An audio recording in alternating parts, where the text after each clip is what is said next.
سرخط مهمترین خبرها: بازداشت رپسرای تاجیک برای تحقیر مقامات. مقامدار اسفرک که به قلابه متهم میشد با پرداخت جریمه رها شد. و سفر مهاجران به روسیه به طور بی سابقه کم شده است.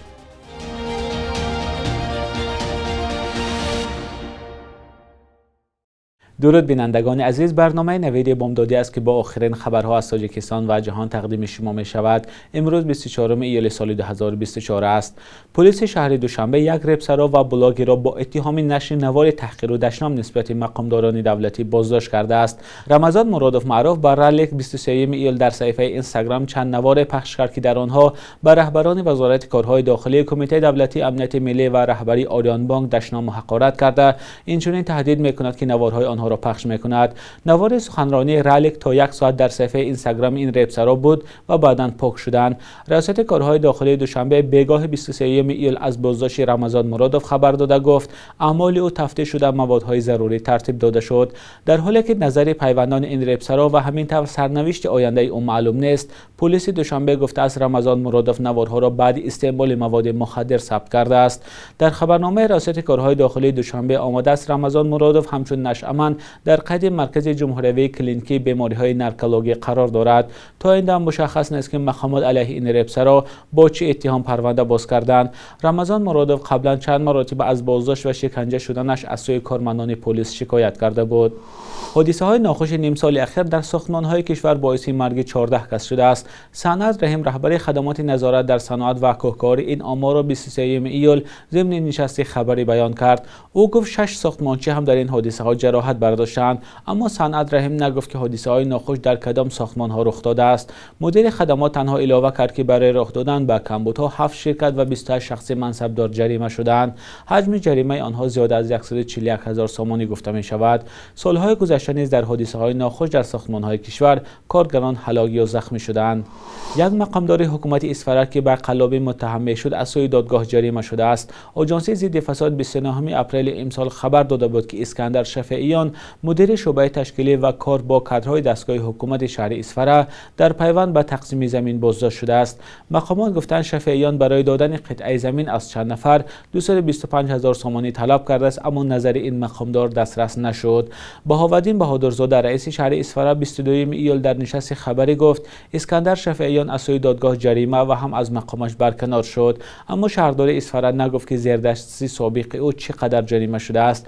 بعضی از همکارانش قبلا به رادیوی آزادی گفته بودند شفیعیان هنگام مناقشه شب 28 و 29 ینوری سال 2022 در مرز با قرقیزستان زخمی شده بود.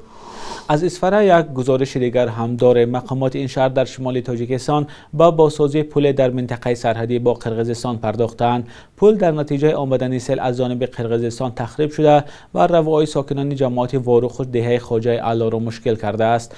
مسئولان کمیته حالتهای اضطراری از تکرار شدن سیل هشدار دادند، ولی ساختمانچیان میگویند که پل را وسیع مستحکم میسازند. فرزان محمدی از جریان کاری آنها گزارش میدهد. شام 10 ایول در نتیجه آمدن سیل پل جماعت چارکوه تخریب شده است. این پل در نزدیکی یک دهه قرقیزنشین قرار دارد و نقلیات توسط آن به دهه خواجه اعلی و جماعت واروخ می رود. ساکنان میگن از بس که آن در سالهای 70 اصلی گذشته ساخته شده است، در پی بارشات پی در پی به جویبار زیر پل آبی کلان آمده و پای دیوارش را خراب کرده است. سیل قرقیزستان میبینید. این سیل 10% است، دیگر همه یک قرقیزستان میاد. از جمهوری همسایه. اینجا همین گوسپانشویه هم میگیم، اختتر میگیم، همینجا میگیم. بارشات هم زیاد شد. بارشات این سال خیلی 10 سال 15 سال بود نشده بود دیگه. این سال همین 2 هفته 3 برابر. یک هفته بود بچه‌ها بستگی با بالا میبرن. با قرقیزستان گذشته میبرن. یک هفته بود. نزدیک به قرقیزستان. نه در قرقیزستان که میگذارن. با قرقیزستان راه نشون سن اردم کارسازن. در دوره لوی بهاءالدین بهادرزاده رئیس شهر اسفره در نشست خبری به روزنامه‌نگاران گفت که برای هر چه زودتر برطرف شدن مانعه راه و سایل مستحکم کنی دست به کار شدند. از اون سبب که پل در توازن جمهوری تاجیکستان و حدود جمهوری تاجیکستان قرار دارد، با دستگیری محترم رئیس ولایت سوق رجب احمدزاده و ساکنان همین محل از طرف جمهوری تاجیکستان تعمیر کرده شده ایستاده است. همین کوپرو که ما خود حرکت کرده همین 10-12 متر زویتر کردیم که ماشینای کفروک ماشینای بارکش هم بسیار بی‌ملال گذارن مابین هم سرحد که شاید که مابین دوستی مابین تاجیک و قرغیز با بهتر شود یا دیگر فهمی نقض میشد خدا خواهد.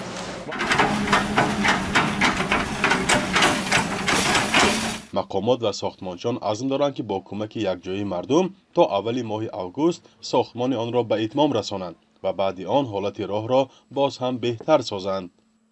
خدا خواهد همینجا منفرش میکنیم گفتن همینجا مابین اسفره تا وروخه اسفالت پوش میشه با تشبث دستگیری حکومت شهر و حکومت ولایت و حکومت جمهوری. البته این کار البته حرکت کرده صاحبکارا دستگیری میکنن همه مردم همین به وای دستگیری به سخت وای.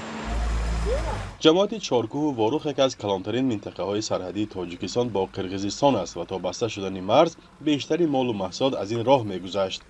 حالا ساکنان و مقامات با بهتر کردن شرایط راه امیدوارند که وضع به مجرای پیشینه برمیگردد. مسئولان دو کشور از پیشرفت گفت و شنود توسط رسانه‌ها پیوسته خبر می‌دهند. فرزان محمدی، رادیو آزادی، شهر اسفره.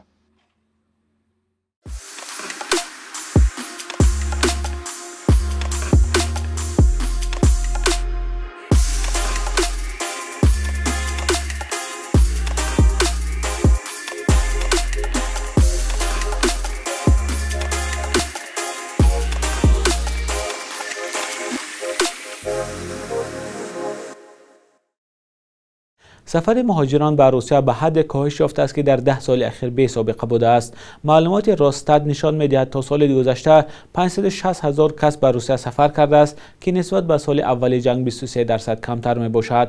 سال 2022 730,000 کس به روسیه رفته است. 3/1 این افراد از تاجیکستان، 10% از قرغیزستان، 9% از اوکراین، ارمنستان و قزاقستان و 4% از ازبکستان به روسیه سفر کردند. همچنین از قرغیزستان، بلاروس، چین، ترکمنستان، هندوستان و کشورهای دیگر نیز مهاجران به روسیه میروند. 55% آنهایی که سال 2023 به روسیه رفتند مردان میباشند. بیشتر این افراد قابلیت کاری داشتند. از همه بیشتر 57% مهاجران را ولایت‌های مسکو، تیومن و خانتی مانتیسکی خودمختاری روسیه قبول کردند. وزیر نقلیات تاجیکستان عظیم ابراهیم به نهادهای داخلی کشور دستور داده است که توسط دالان نقلیاتی چین، تاجیکستان، ازبکستان، ترکمنستان، ایران، ترکیه، اروپا حرکت سنجشی قطارها تشکیل کرده شود. این فرمان در جلسه وسیع هیئت مشاوره وزارت درباره جنبش فعالیت ساحه نقلیات کشور در نیم سال اول و وظیفه‌ها در 3 ماه سوم سال روان داده شده است. عظیم ابراهیم همچنین با ساختمان راههای نو آهن ترانزیتی و مرحله به مرحله نو کردن واگن و لوکوموتیوها دستور داده است. وزیر نقلیات تاجیکستان افزوده که برای استفاده ثمراناک دالان چین، تاجیکستان، ازبکستان، ترکمنستان، ایران، ترکیه که به همگرایی اقتصادی منطقه مساعدت می‌کند کارها فعالانه ادامه دارند. بخش روز تاریخ را در تقدیم همکارم خیرامان بقازاده تماشا کنید که مهمترین واقعه‌های تاریخی در روز 24 ایول را فرا می‌گیرد.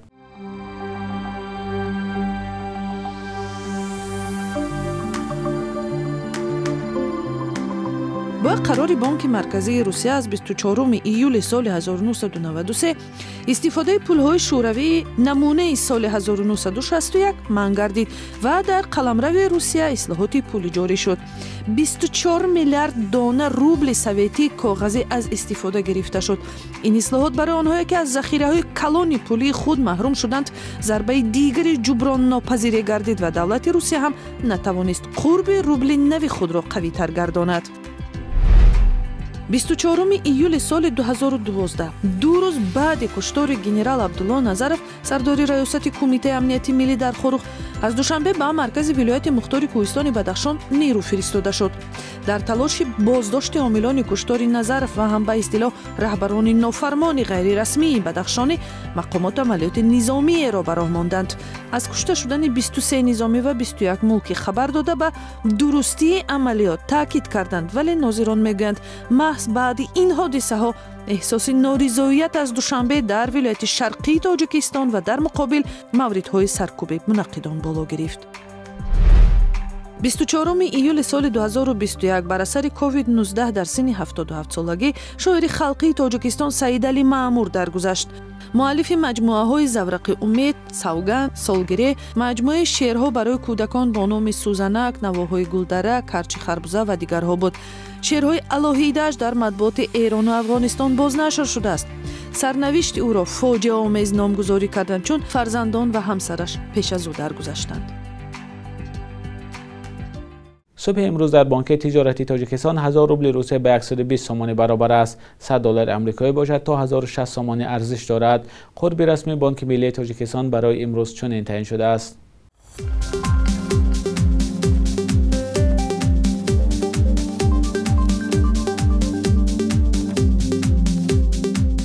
بینندگان عزیز، به پایان برنامه نوید بامدادی رسیدیم. تشکر از همراهیتان تا آخر برنامه. خبرهای از این بیشتر را در سامانه رادیوی آزادی با نشانی azadi.org پیدا کنید.